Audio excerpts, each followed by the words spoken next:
Alright, have a nice day guys, welcome back to my YouTube channel.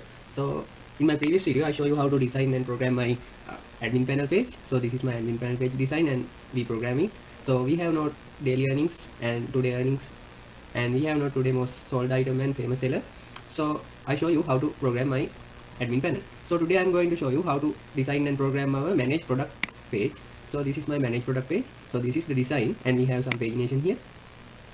We can move page by page and see our products, and we have 3 pages. So one page has 10 results, I guess 7 8 9 10, yeah, 10 results. We have one page has 10 results. So and we can search some products on here. When we search like this, we can have Apple, and when we search play, and we can have PlayStation portable devices and PlayStation 4. And when we refresh this page, we can have our all products in our website. So now we can block and unblock our product. So we have this option for if some seller adds some product that we don't allow to sell in our website, then I mean this is electronic product website. So somebody add some t-shirt products or clothing product in our website, it is unauthorized product in our website, so we can block that product using that button. So I will show you that. So we are going to this page. We have this backlights, advanced LED backlight. I think this is unauthorized product, but this is not unauthorized, this is electronic site, so we can sell this product, but think this is unauthorized, and we can block this product. And now it shows like this, and we can unblock this. Our page is not refreshing. So when we unlock this, so when we block this, we can go to I will show you that in my home page. So now you can see there is a advanced LED backlight script. So this is a business, so this is a product card. So when we block this product card is disappearing. So I can show you that when we block that product, and we are going to refresh our home page. Now there are no LED backlight scripts, so we can block some product and deactivate them, and it doesn't appear in our home page. And also we can unblock that product using that button. So when we unblock that, we can show it in our home page again. And we have quantity here, register date, price, and block.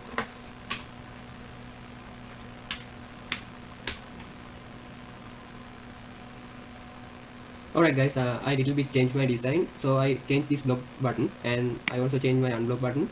I give marginal tops and marginal bottoms, and I designed like this. So then it's look beautiful now. So now I also change my search product button like this.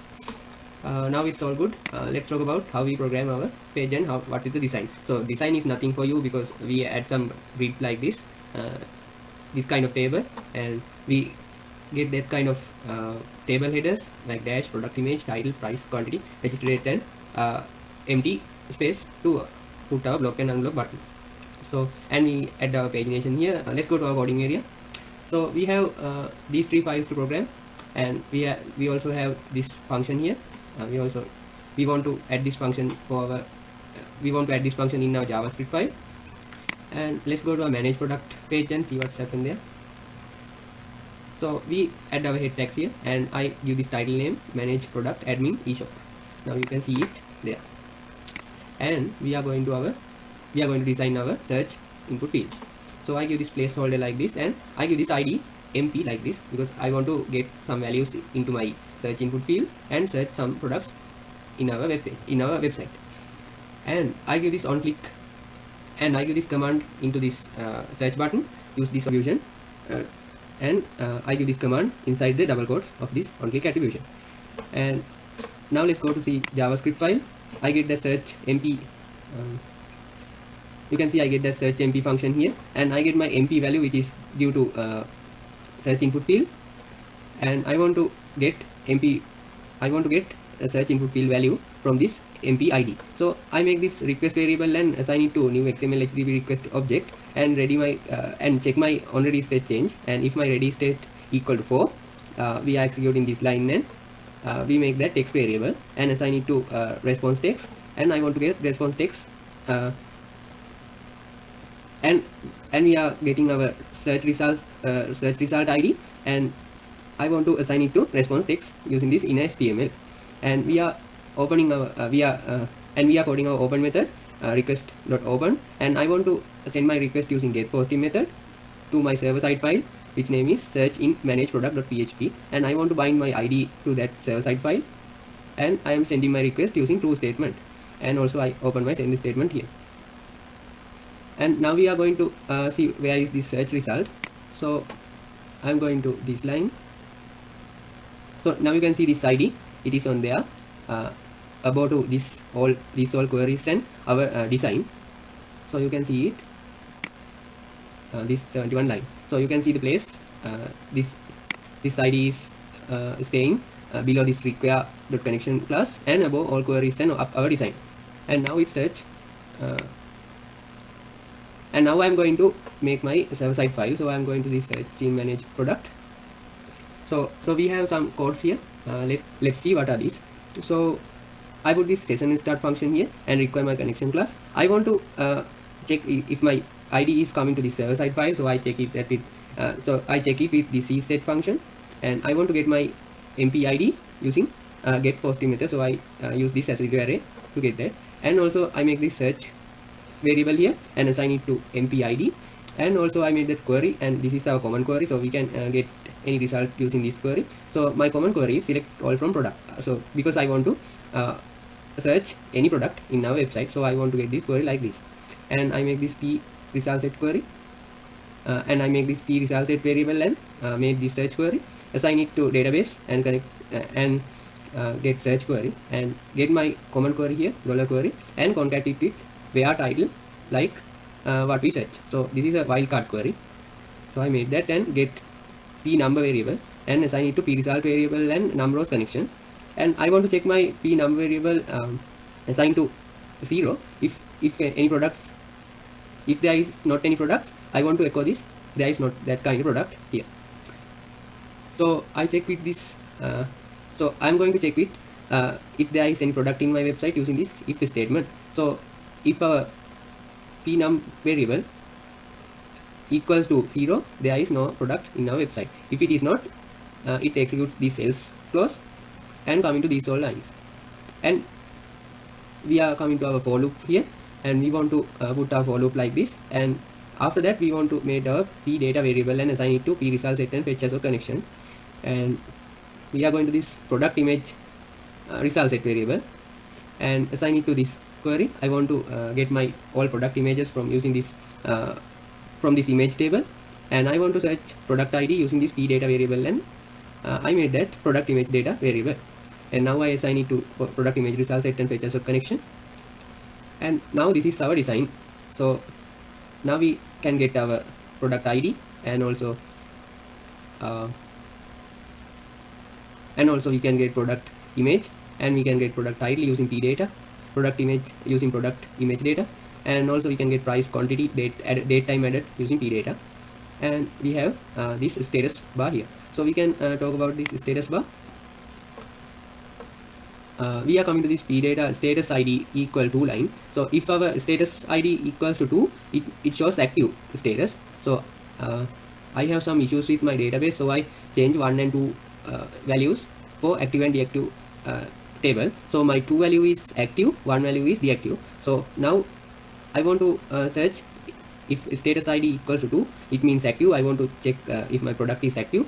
So if it is active, I want to go to this line, and if I want to block it, I want to press on that button, and it change our status ID into 1 value. So if it is in 1 value, we are coming to else line. We can unblock that product using this button.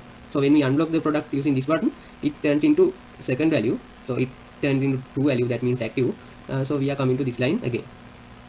So there is kind of process in that, and we want to get a button ID and bind our p data ID with that ID. You can see this, and we get that block product on click on there. So I will show you how to program this block product command calling in my JavaScript file. So I am going to JavaScript file. So there is block product. So I get my ID with this command and also include this inside the brackets, and I make request variable and make XML HTTP request object, and check my release date. If it is equal to 4, I want to make response text and assign it to text. And if my response text shows unblock, when we press the button, we want to block our product and show it in button danger color, and I give this CSS parts on there. I want to show it in MT4, MB4, marginal top 4, marginal bottom 4, and rounded 3 class. So now you can see when we block product, it shows like this, and we unblock that product, shows like this. So I add button properties, button CSS properties for that. And also I want to check my response text equal to blocked. I want to unblock the product, and it also want to show like this. And if any errors on this page, I want to alert the text, and I want to send my request using get posting method. Then now I am going to show you product block process.php file, and I want to bind my ID with that. And now we can see about our design. So guys, now I show you the design of my searching manage product file. So this is the so this design is also same as in manage product.php file. So let's go and talk about it really quick. And now you can see this is a common search query here, and also there is a pagination part here. We want to talk about pagination part in there. So I make that page number variable here, and I want to check in pages selected by user, and I want to check it with this set function. And now I get my page number variable here and assign it to this page ID. And if it is not, we are coming to else page. Then if it is not, I mean if our user doesn't select any pages, we want to come in this else statement here, and it always shows our first page. So we are making this product result set variable here and assign it to this common query. And I want to make product number variable and assign it to product result set and num rows connection. And I want to show 10 results per page. So I made like that. And I want to get the SELI function. You know what the SELI function? So round fraction up. So I explained about you this SELI function in my previous videos. I think I explained about this in my advanced search process and basic search process. Now you can go and see that. So using this SELI function, we can divide our product numbers by result per page. So when we have 30 product in our website, our result per page is assigned to 10. So we can divide 30 by 10. So we have 3 numbers of pages in our pagination. So that's the meaning of this SELI function briefly. So I explained about this SELI function in my previous videos. You can go and watch them. And we are coming to this page result variable here. I assign it to page number variable subtract 1, and I want to multiply it with result per page. And I make that select result set variable. I want to make select data variable using this result set variable. So when we made that select data variable, we can get our product ID, title, price, quantity using this select data variable. So we make that select result variable using this query, and I get my common query here, and I concat it with limit $result per page, and I want to get offset by page results. And I make selected number variable here and assign it to $result set variable and num rows connection. And there's a for loop here. I make that x variable, which is for loop variable, to 0 value when I want to check $x for loop variable is less than selected number variable. And I made select data variable using that select result set variable and fetch as of connection. Now I need to get select data variable. Now I can use select data variable to get my product ID, product title, price, quantity, and product date time added. And now I can get those details using that variable. And I want to make this query. I want to get my product images using this product image result set, and I make product image data using this result set and fetch as of connection. And now I can get my product image code using this product image data variable.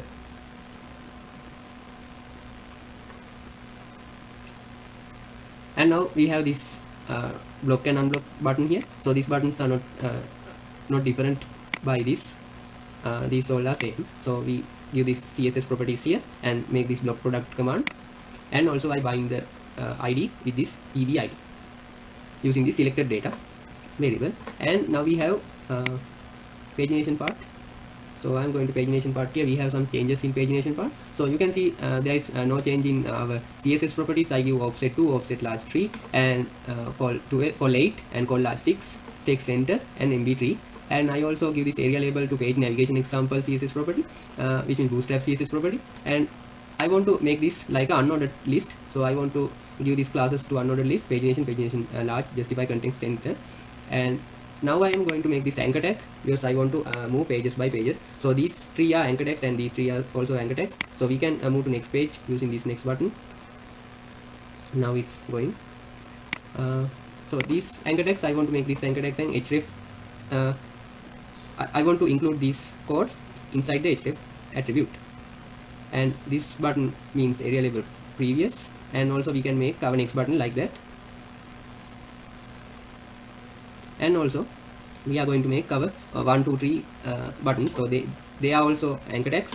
We can bind our for loop variable here with this page ID, and I want to move page by page using this hyperreference and inside the anchor tags. And also I give this script files here. I link my script files here.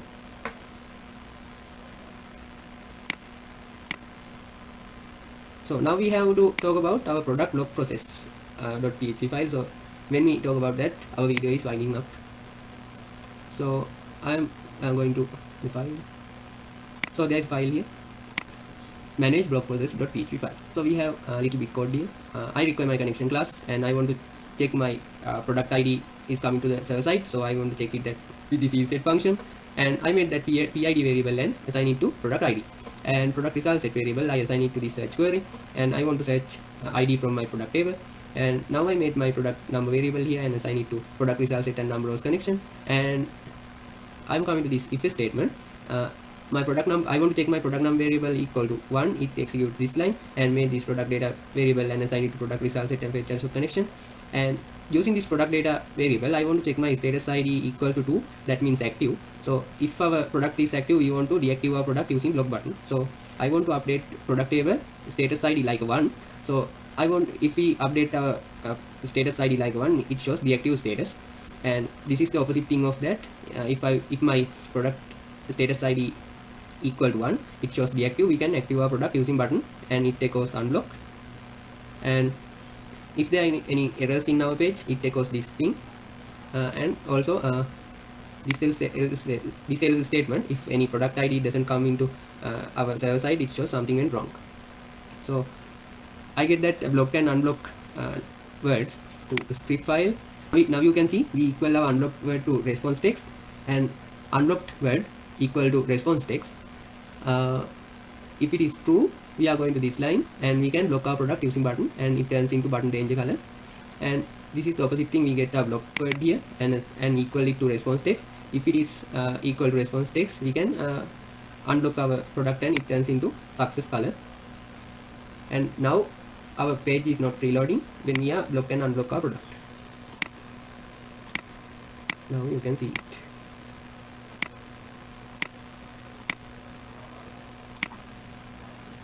Alright guys, today part is over. So I want to show you how to design responsive manage product page in admin panel using HTML, CSS, JavaScript and Bootstrap, and how to program that blog product process and search product process in there.